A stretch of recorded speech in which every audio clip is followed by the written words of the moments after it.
Welcome, this is a video tutorial for setting up the Apache Jena framework in Eclipse. Step 0, download and install Java if you haven't already. Download the newest Apache Jena, it's version 2.11.1 at the time of this video. And I downloaded it in a zipped archive format from their website. Extract it to your computer, and now we can start making Hello World with RDF. So go to File, New, Java project, give it a name. I'm going to use the default JRE, doesn't matter. Hit next. Actually, I think you can probably just hit finish. Yep. And then let's give it a class. Package tutorial. Give it a name.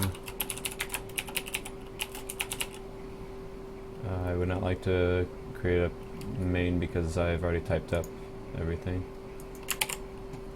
Here's main here. Now you'll see there's a bunch of errors. That's because I don't have the class defined. So basically, Eclipse doesn't know where to look. The whole point of this tutorial will be to show where and how to set up the class paths. So moving on.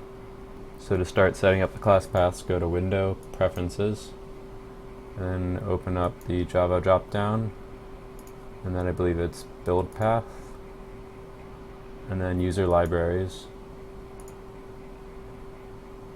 Click on New, give it a name, hit OK. Go to Add External Jars. Navigate to the directory, click on lib, and then you'll find all your jar files. Highlight them, hit open.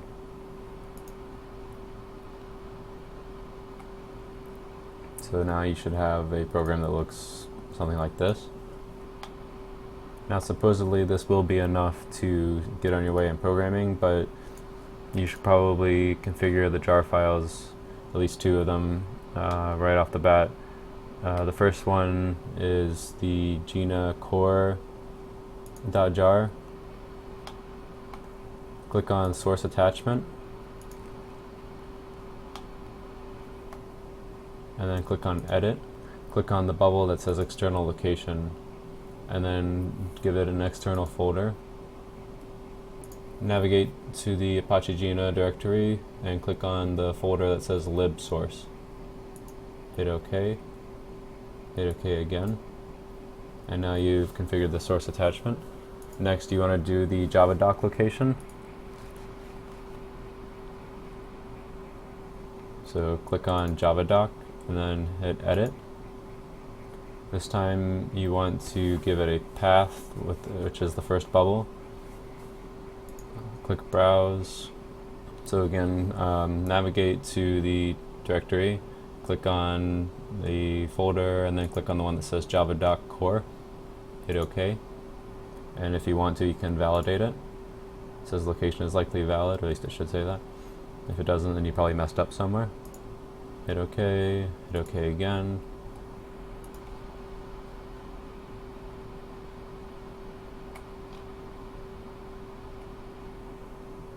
So now that we're all configured, you can hit OK to close out of this mess of windows. So now you would expect all the errors to disappear maybe, but actually we have one more major step to do. So right click on Jena tutorial up here, go to build path, click on add libraries.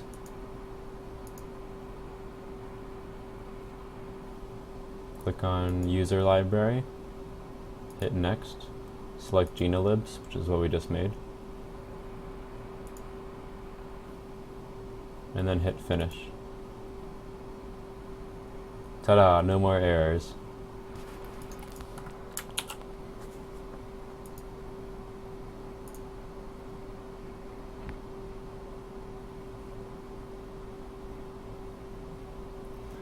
Okay, so I went up to run and hit the run button.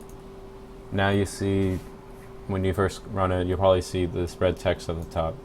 The tutorial doesn't explain how to handle this, so I found out that if you put a file called log4j.properties, just put it in your source folder here as a new file. So it's called log4j.properties. Hit finish, and then type this text in. I'll paste it in the description of this video. Next time you compile and or run your Java program, you won't get that. And there you go. That's Hello World, Hello RDF World in Jena.